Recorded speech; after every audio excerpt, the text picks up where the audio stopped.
Kaum muslimin yang semoga dirahmati oleh Allah, tentu kita mendukung perjuangan rakyat Palestina untuk merebut kembali hak-hak mereka yang dirampas oleh negara Yahudi. Kemudian ada yang bertanya, kenapa sih negara-negara Arab tidak menyerang negara Yahudi, tidak kumpul bareng-bareng bersatu kemudian perang melawan negara Yahudi tersebut? Jawabnya, dulu pernah terjadi peperangan koalisi Arab dengan negara Yahudi dan hasilnya dimenangkan oleh negara Yahudi, dan dampaknya negara Yahudi berhasil mencaplok beberapa daerah Palestina dan mengklaim secara sepihak beberapa area negara Palestina sehingga daerah mereka menjadi lebih luas.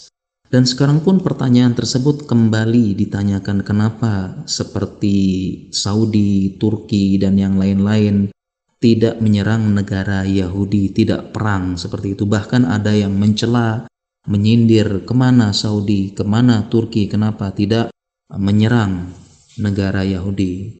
Jawabannya, perlu banyak pertimbangan untuk memutuskan perang, dan kita perlu bijak juga dalam bersikap dan menghormati keputusan mereka. Yang pertama, kekuatan kaum muslimin, apakah sekarang sedang kuat atau lemah, sedang bersatu atau sedang berpecah belah. Kemudian yang kedua, peraturan internasional ini menyebutkan tidak boleh menyerang negara lain secara resmi.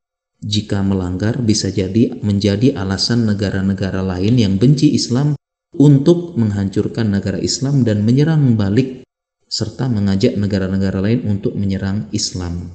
Apabila ada yang bertanya bagaimana dengan Saudi yang menyerang Yaman, jawabannya karena ada permintaan resmi dari Presiden Yaman meminta bantuan negara-negara Arab. Jadi bukan Arab Saudi saja yang menyerang, tetapi gabungan negara Arab itu membantu Yaman atas permintaan resmi dari Presiden untuk melawan Syiah di sana. Kemudian pertimbangan yang selanjutnya, apabila menyerang negara Yahudi, bisa jadi Yahudi dengan backupnya negara lainnya itu menyerang balik, dan bisa jadi anak-anak dan wanita menjadi korban, dan tidak menutup kemungkinan Mekah dan Madinah juga diserang dan terjadi kekacauan sehingga bisa jadi haji dan umroh tertunda. Kemudian pertimbangan yang lain juga, perang menghabiskan banyak dana dan tenaga.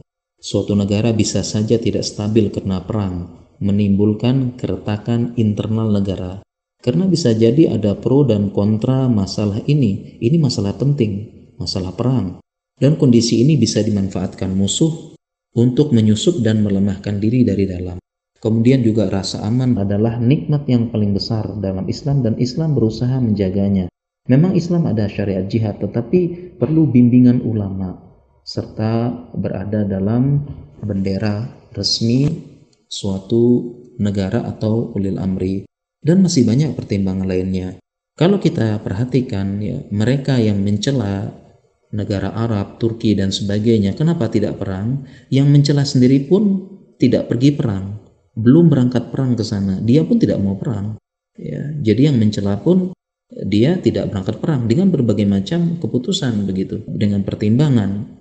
Ya, sehingga kita perlu menghormati, dan negara-negara Arab, Saudi, Turki dan yang lainnya sudah berusaha membantu. Mereka banyak sekali membantu dari berbagai macam cara, dari bantuan harta, bantuan pangan, bahkan juga dengan diplomasi. Oleh karena itu hendaknya kita tidak saling mencela, kita justru bersatu mendukung Palestina dengan apapun yang bisa kita lakukan saat ini, dan semoga Allah memenangkan kaum muslimin dan mengembalikan Palestina, Masjidil Aqsa di tangan kaum muslimin. Amin ya rabbal alamin.